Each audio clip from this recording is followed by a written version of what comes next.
RMGX कैसे बनता है? NMG से हाँ, किसकी प्रेजेंस में? डाइथर। ड्राइथर की प्रेजेंस में कराते हैं। विलियमसन्स रिएक्शन में क्या होता है? हम RX लेते हैं हाँ, और एक RONA लेते हैं, हाँ, उन दोनों की रिएक्शन कराते हैं डाइथर की प्रेजेंस में, तो NaX निकल जाता है बाहर और ईथर बन जाता ठीक है। ROR बन जाते हैं। इस रिएक्शन से सिमेट्रिक बना सकते हैं, अनसिमेट्रिक भी बना सकते हैं। है, दोनों बना दोनों बना सकते हैं। ईथर बनाने का कोई दूसरा मेथड है हमारे पास?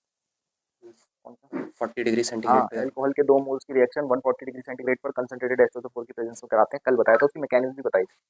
और क्या बाहर होता है? H2O बाहर होता है, डिहाइड्रेशन ही है वो भी।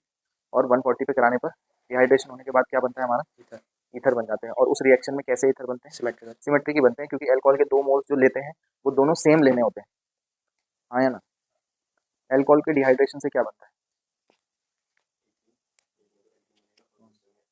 ईथर बनता है। कितने टेम्परेचर पर एल्कोहल वो बनते हैं एल्कीन? 170 पे। और ईथर 140 पे बनते हैं। ब्यूटेन 2 ऑल को मैं किसकी प्रेजेंस में गर्म करते हैं?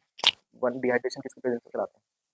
ब्यूटेन टू और किसी भी अल्कोहल का डिहाइड्रेशन करके आपने बोला या तो एल्कीन बनते हैं या आपने बोला ईथर बनते हैं।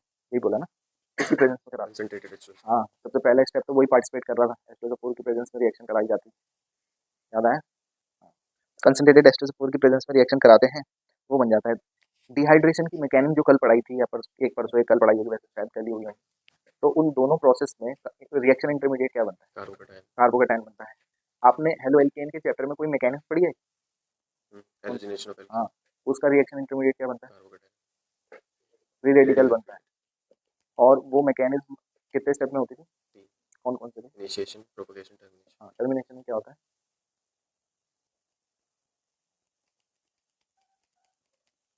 हाँ, इथेन भी बन जाता है। सारे फ्री रेडिकल जुड़ते रहते हैं और फाइनल प्रोडक्ट में कन्वर्ट होते रहते हैं। एल्केन भी बन जाता है। इवन मीथेन के हेलोजनेशन की मैकेनिज्म में हमारा इथेन भी बन जाता है उस प्रोसेस में। क्लोरीन भी बन जाता है। बाकी क्लोरोमीथेन बनाना था, वो तो बनता ही बनता है। हेलो एल्केन बन जाता है, मतलब और ज्यादा कार्बन वाला भी बन सकता है। वो उस मैकेनिज्म में पता चलता है। पूरे चैप्टर में वहाँ पे आपने वही मैकेनिज्म पढ़ी थी। एक मैकेनिज्म और पढ़ी थी आपने हेलो एल्केन हेलोजन में, कौन सी? हाँ, कौन सी पढ़ी थी? SN1 SN। हाँ, SN1 क्या होता है?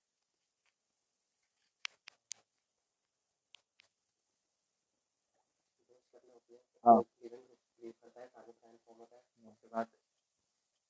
उसके बाद न्यूक्लियोफाइल अटैक करता है, हाँ, वो दोनों साइड से अटैक कर सकता है, किसी भी हाँ। साइड में रेसमिक मिक्सचर में प्रोडक्ट बनता तो रेसमिक मिक्सचर, हाँ, रेसमिक मिक्सचर ही उसका प्रोडक्ट होता है। और आपके पास फिर SN2 मैकेनिज्म में क्या होता है? SN2 मैकेनिज्म का रिएक्शन इंटरमीडिएट है, क्या बनता इंटरमीडिएट फॉर्म ही है? बनती हाँ, है, इंटरमीडिएट बनता ही नहीं है। क्या बनता है? Transition state. ट्रांजिशन स्टेट बनती है, जो कि हाइपोथेटिकल स्टेट मानी जाती है, हाई एनर्जी। माना जाता है कि ऐसा होता होगा, उसमें 4-5 बॉन्ड बनाने लग जाता है।